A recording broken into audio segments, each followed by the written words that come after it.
সকলের আমন্ত্রণ রইল। আর খেলাটি কিভাবে পরিচালনা করা হবে তার কিছু নির্দেশনা দেখতে পাচ্ছেন, এটা হচ্ছে পূর্ব দিক, এটা হচ্ছে আমাদের ফুটবল খেলার মাঠটা। 1941 সালে হাতিরদিয়া অঞ্চলে প্রতিষ্ঠা করা হয় হাতিরদিয়া সাদত আলী আদর্শ উচ্চ বিদ্যালয়।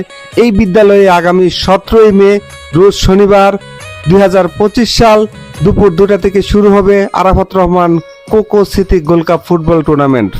সেই খেলাটি সম্পূর্ণ করার জন্য আব্দুল কাদের মোল্লা ভূঁইয়া জুয়েলের নেতৃত্বে মনোহরদী উপজেলা যুবদল, ছাত্রদল, স্বেচ্ছাসেবক দল, কৃষক দল ও অন্যান্য অঙ্গ এবং সহযোগী সংগঠনদেরকে নিয়ে কিভাবে সার্বিকভাবে এই খেলাটি শান্তিপূর্ণভাবে সমাপ্ত করা যায় এবং হাজার হাজার দর্শকদেরকে নিয়ন্ত্রণ করা যায় সেই দিক নির্দেশনা এবং কিভাবে খেলাটি পরিচালিত হবে তা নিয়ে আলোচনা করা হয়। প্রিয় দর্শক, আগামী 17 মে 2025 সাল রোজ শনিবার হাতিরদিয়া সাদত আলী আদর্শ উচ্চ বিদ্যালয় মাঠে যে ঐতিহাসিক যে গোল্ড কাপ ফুটবল টুর্নামেন্টের ফাইনাল খেলাটি অনুষ্ঠিত হবে।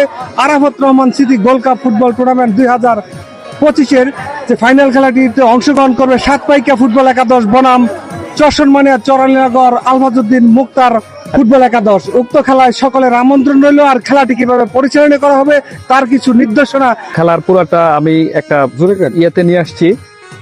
আমরা কখন প্রোগ্রামটা কখন শুরু হবে, কিভাবে হবে, সময় সব ইয়ার ব্যাপারটা আমি একটা ম্যাপে নিয়ে আসছি। আরো জোরে বলতে হবে। হ্যাঁ, আপনারা দেখতে পাচ্ছেন, এটা হচ্ছে পূর্ব দিক, এটা হচ্ছে আমাদের ফুটবল খেলার মাঠটা। তারপরে হচ্ছে এটা হচ্ছে এই রাস্তা দিয়ে, এটা হচ্ছে মূল গেট, অর্থাৎ এটা দক্ষিণ পাশের মূল গেট।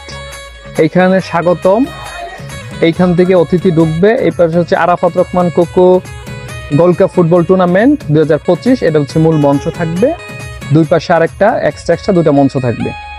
এটা হচ্ছে একটা গেট। আপনারা যারা কলেজের পাশ দিয়ে আসবেন তারা এই দিক দিয়ে ঢুকতে পারবেন, এবং যারা ইউনিয়ন পরিষদের পাশ দিয়ে ঢুকবেন এই দিক দিয়ে ঢুকতে পারবেন। আরেকটা গেট আছে এইখানে, এটা হচ্ছে সরকারি প্রাথমিক বিদ্যালয়ের গেট, এই দিক দিয়ে আপনারা ঢুকতে পারবেন, ওপেন থাকবে।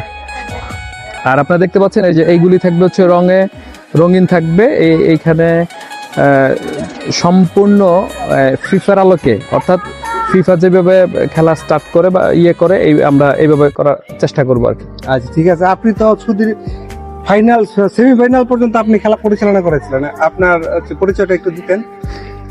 হ্যাঁ, আমার নাম হচ্ছে মোহাম্মদ সেলিম মিয়া। আমি শরীরচর্চা শিক্ষক, পলাশ থানা সেন্ট্রাল কলেজ, এবং আমি বাফুফের স্বীকৃত একজন রেফারি, এবং আমি এই টুর্নামেন্টের 7টা ম্যাচের মধ্যে 5টা ম্যাচই পরিচালনা করার সৌভাগ্য আমার হয়েছে। একটা সেমিফাইনাল সহ উদ্বোধনী ম্যাচটা আমি করেছি। ঠিক আছে, সেই ক্ষেত্রে আপনি দক্ষতার সহিত আমরা দেখেছি খেলার বিভিন্ন খেলা সম্পাদন করে থাকেন। আর আপনি শুধু এই হাতিরদিয়া সাদত আলী আদর্শ উচ্চ বিদ্যালয় মাঠে নয়, এবং দেশের বিভিন্ন প্রান্তেও সেই দায়িত্বটা পালন করে থাকেন দক্ষতার সহিত।